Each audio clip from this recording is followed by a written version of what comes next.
What is up, guys? It's Callie. Welcome back to my weird side of the internet. I don't really know what I'm doing. I'm hopped up on sugary Chinese food and I've been putting off doing this video. This is the video you never knew you needed. I will be giving you Netflix recommendations, movies, and TV shows. While I'd actually have to be in college to be a film student, film is about what is in your heart. And I love movies, have such a passion for it. That does not make me qualified in any way to suggest what is good or bad as a movie, but I've made a list because if you're like me, you probably never know what you want to watch. Me, I have to be in this certain mood to watch a film because most of the time my brain is in a million places at once and I really want to pay attention and dissect the film, but I know I'll get distracted or I can only watch it in like 15 minutes at a time. If you want some good recommendations, then stick around. For some of the shows I will be going into detail about, if it's a show that I really like, that I really recommend.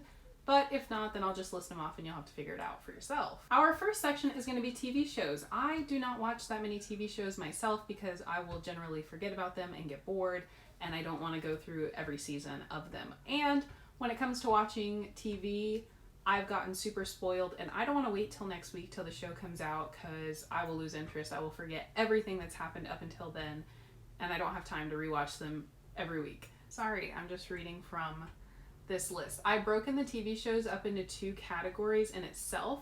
The first section is going to be more plot-driven TV shows and the second section will be more easy viewing. Yeah. Okay. First TV show we have is Nurse Jackie. I recently got into this show and binge watched like the first 5 seasons in 1 week. It is so amazing and it's actually one of those shows where you can really grow with the characters. You know, sometimes when you're binge watching a show and you watch all the seasons and you're like, they really have gone off topic because you're sitting there watching it in a month while it took 5 years to create the show. So you really see like the discrepancies. This show, I think that the story is amazing. I'm pretty sure it's won a bunch of awards. But yes, Nurse Jackie, 10 out of 10 recommend. The second show, Shameless. Then we have Ozark, Sense8. My aunt actually got me into Sense8. It's pretty good, but it's very dense. Like each episode is very long. And the first scene is kind of scary. So get past that and it's actually a really good show. Then we have Narcos, Boys Over Flowers, Dead to Me. Dead to Me is so good. I like the first season more than the second season, but still I need season 3 now. Next we have The Umbrella Academy, One Day at a Time. This show, I used to bug my grandma. I'd be like, Wayla, why are you watching this show? It's stupid. But I actually went back and watched it by myself and I bawled my eyes out. And I don't want to spoil it, but you have to watch it. It's so good. Next we have Daredevil, Pose, Stranger Things, Do I Need to Say More? AJ and the Queen. This is starring RuPaul and the story is just so beautiful. If you want to get overly invested and cry for no reason at 2 a.m, watch this show. I promise you will not regret it. Unless you're homophobic, then you probably won't like it. But if you're homophobic, then I don't know what the fuck you're doing on my channel. Next we have American Horror Story. Then we have Insatiable. This show is starring Debbie Ryan and it's actually really terrible. Like when I was watching it, I was like, this is so bad. But it gets kind of addictive and it's kind of like a train wreck. Like you just can't look away. It's like Wife Swap. You just can't look away. Next we have On My Block. This show is amazing. Spooky, please call me. And if you're not available, Caesar, hello. Yes, it's a really good show. 3 seasons are out. I need season 4. But honestly, Monse, I just want to like slap her sometimes. Like her edges. Don't even get me started about her edges. Lastly, in this section we have Gossip Girl. Gossip Girl is a classic, 6 seasons.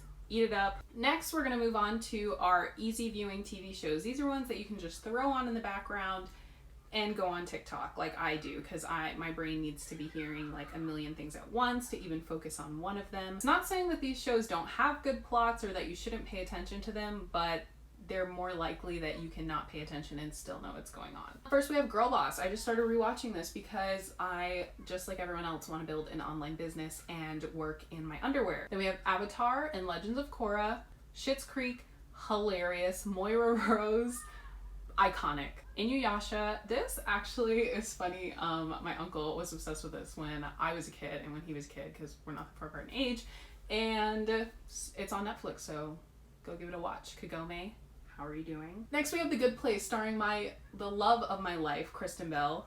Love this. I actually haven't seen the most recent season because it's not on Netflix or Hulu, so please don't spoil it for me. Then we have Arrested Development, Jason Bateman, love him, also in Ozark. Okay, my phone is about to die, and I just got off the phone with my mom and my aunt because they wanted to do wedding planning stuff. So back to the list, because I'm losing daylight. Where was I at? I think the Santa Clarita Diet with Drew Barrymore. Rude. BoJack Horseman. All I think about is the TikTok audio where it's like, see you on the other side. And it's like, oh, BoJack, this is it. Oh. Bonding. This is another show. I know how I was like, I'm not going to talk about all the shows, but they all just have so much to talk about. Bonding on Netflix. Amazing. I think they said that season 2 is coming. It needs to come a little bit quicker. It's been like well over a year. So good about this girl who's like putting herself through college by being a dominatrix, and she like ropes her best friend into helping her. There's only like 7 episodes and they're all like 16 minutes long, so you just sit there and watch it like a movie. Next we have Queer Eye. Love them. Jonathan, Tan, Karamo, all of them. Skin Wars. I'm not really big into reality TV shows. Okay, sorry for the inconsistent lighting and the changes, but it is the next morning and I have the ring light set up, but it's a little bit cloudy outside, so hopefully the lighting is okay. My friend called me when I was in the middle of filming yesterday, and then it got dark, and then it was like we were on the phone for hours, and I was like, I don't feel like filming anymore. Next we have Weeds. This is one I definitely have to talk about. This is one of my favorite shows ever. It does get like, there's 8 seasons.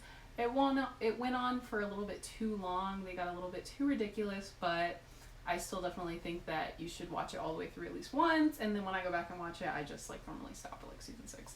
But one of my favorite shows ever, and the episodes are only like 20 something minutes, so I literally watched all 8 seasons in like a week and a half when I first started watching it because I was obsessed. Next I have Criminal Minds.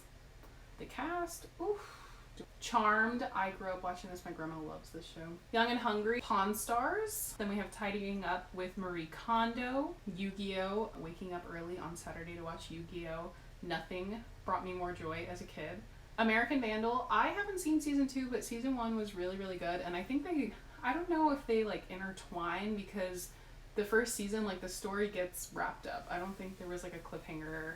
It might be one of those shows where the seasons don't like necessarily connect to each other. Last we have Fuller House. Okay, now that the painful part is done of TV shows, time to move on to my favorite movies. I've had a lot of suggestions, so I broke them down into 5 categories. The first one is going to be your classic girls' night, the feel-good rom-coms. First in this category we have Burlesque. Next we have Just Go With It. Adam Sandler, Jennifer Aniston movie combos, just I love it. Or Jennifer Aniston, Jason Bateman, or Jennifer Aniston, Jason Sudeikis. I live. And I love Adam Sandler.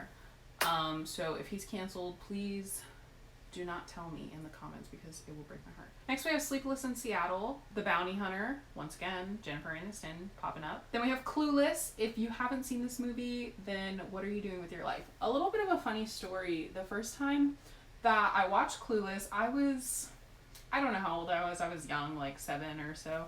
And my dad got it from the Redbox, and he's like, oh my god, this is such a classic movie from the 90s, like, you have to watch it. And mind you, the whole movie is borderline incest and about her trying to lose her virginity, kind of. So I wasn't really paying attention. I didn't really grasp it as a kid, and my dad was like, oh my god, I did not remember what this movie was about. But I wasn't tripping. I love the movie. Next we have The Ugly Truth. I just recently watched this, and the actor who's in it, I don't know his name, but I'll put up a picture, and he was also in, maybe it's not the same guy. I always think that everyone looks alike, like everyone looks like somebody else, so if he's not the same guy, very embarrassing, but I think he's the same guy who was in The Other Woman with Cameron Diaz, Leslie Mann, and Kate Upton, and I have seen that movie a million times. I absolutely love that movie. It's not on Netflix, so it's not on the list. Sorry, but you should definitely check it out. Hit and Run. This movie has Kristen Bell and her husband, Dax Shepard, starring in it, and I love them, love everything about them. But I didn't really like the movie, but I would recommend watching it just to see Bradley Cooper in the wig. It's worth it, I'm telling you. Next we have Failure to Launch. Then we have Set It Up and Valentine's Day. The all-star cast in Valentine's Day: George Lopez, Ashton Kutcher, Jennifer Garner. Literally everyone else under the sun was in this movie, and I remember wanting to see it so badly as a kid when it first came out, like 2010 or something like that. And my parents were like, that seems like adult. And like, really? My dad let me watch Notorious, okay, when I was a kid, and I'm still scarred. Now we're gonna move into the second category, which is just general must-see movies that I think that if you're looking for something to watch, these are the movies. The Social Network, Pan's Labyrinth, The Irishman. This movie is 3.5 hours long, but it is an amazing movie. It took me 2 days to watch it. Robert De Niro, my literal, my heart and my soul, Robert De Niro. I want to get a tattoo of Robert De Niro, like, right on my bicep, so hold me accountable. Go to the tattoo shop when you get paid. Next we have The Lorax. I am borderline obsessed with this movie. I do that a little bit. Like, I have certain movies that I just want to rewatch over and over and over and over again that I'm literally obsessed with, and I want to like know all the words. So The Lorax is one of those movies, and if you knew me freshman, sophomore year of high school, no you didn't. Next we have Into the Spider-Verse. Amazing movie, amazing animation. Next we have The Florida Project. Next we have V for Vendetta, Mr. Peabody and Sherman, Shark Boy and Lava Girl, Les Mis, Starsky and Hutch, Mirror Mirror. I love this movie. Lily Collins. Anything Lily Collins says, I love. Was she in The Mortal Instruments? I didn't like that. I don't know if she was in that. Mirror Mirror, really good. And Julia Roberts, amazing actress. I love everything that Julia Roberts ever done. Jerry Maguire, Jurassic Park. They have all 3 of them on Netflix now. They just added them, so definitely go watch them. And I think they even have some that are like films about behind the scenes if you're into that. Next we have West Side Story, The Spiderwick Chronicles. This was one of my favorite movies as a kid. It's very like fantasy, witchy. If you haven't seen it, definitely give it a watch. Then we have another childhood favorite, Quest for Camelot. And then The Princess and the Frog. Next, my favorite section, we have our good stoner comedies. First we have Dinner for Schmucks. This movie, you know those movies where you feel like you just saw at the exact right point in time. When I watched it, I was like, this is the best thing I've ever seen before. It's hilarious. It's starring Paul Rudd and Steve Carell. It's also got Zach Galifianakis and a whole bunch of other people. Then we have Cheech and Chong, Up in Smoke. I don't need to say anything else about that. Scott Pilgrim vs. the World. Really good movie. Kind of not your average movie. It's kind of like you're watching a video game happen. I love the movie. Chickens Not Vegan. Next we have Zack and Miri Make a Porno. This is a Seth Rogen movie. Pretty much any Seth Rogen movie fits into this category. I love this movie though. If you've never seen it, maybe don't go watch it if you're a little bit uptight, but it's actually a really, really funny movie. Next we have That 70s Show. This is not a movie, but I just felt like I had to wait and put it in this category because who didn't want to spark up in Eric Foreman's basement? Next we have Zookeeper. I didn't have cable for a lot of periods of time as a kid, so that's how I like started watching so many movies like just on repeat and like honing in on every single detail in that movie. Big Mouth, another TV show. Why didn't I just make like the whole section of Big Mouth? Big Mouth is a little bit off color, I'm not gonna lie, but I think that it's hilarious. I've rewatched it a million times. Check it out if you like a little dark humor. Next we have The Interview. Again, Seth Rogen, James Franco, mwah. Anything they're in together. Sign me up all freaking day for any Seth Rogen movie. And if it's got James Franco in it, then it's definitely a plus. Get Him to the Greek. Jonah Hill and Russell Brand. I like this movie, but I feel like it's in this category because if you're not a little bit under the influence, then I don't think it's really a great movie. Lastly, we have Mac and Devin Go to High School. Snoop Dogg? Snoop Lion now, I think.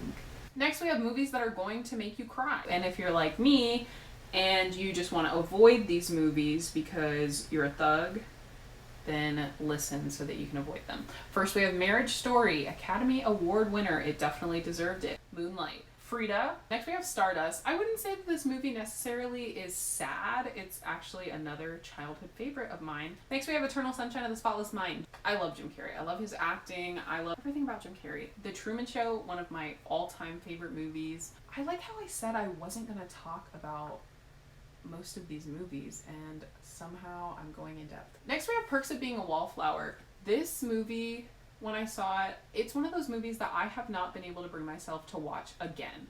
I think I watched it for the first time in middle school, and it's starring Logan Lerman and Ezra Miller and Emma Watson. I think it has Paul Rudd in it too. I think he's the teacher. And it's like, we accept the love we think we deserve. It really touches on a lot of mental health issues and traumatic things that happen to kids. So a little bit triggering. Since we're already talking about triggering movies, To the Bone, starring Lily Collins. Like I said, I love anything Lily Collins does. I watched this movie when it first came out. Again, I've only seen it one time, but it's about her recovery, relapsing with an eating disorder. Next we have Arthur, Russell Brand, coming back again. It's not an inherently sad movie. It is like more of a rom-com, but the end of the second act did make me cry, which it was meant to. That's what it was designed to do, and that's what the end of the second act always does. It either makes you really mad, really in awe, or makes you cry. Did I just admit to crying after saying I was a thug the majority of this video? Ooh, she's inconsistent. Next we have Alex Strangelove. I'd say it's a similar movie to Love, Simon. Love, Simon completely ripped me apart when I watched it. Next we have Charlie St. Cloud. Charlie St. Cloud was actually so sad that I could not finish it. So I've never actually seen the movie all the way through. I've seen about the first half of it.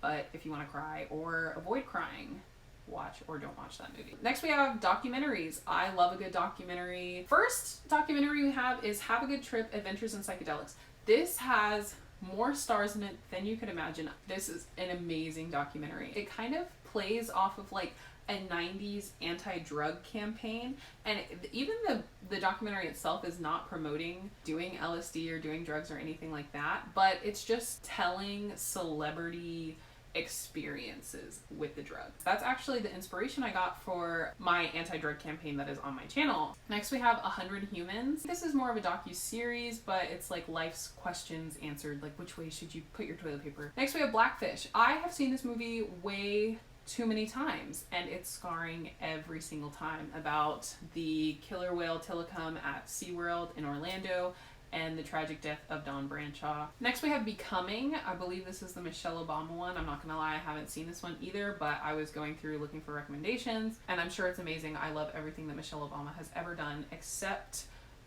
make school lunches taste worse than they could have already.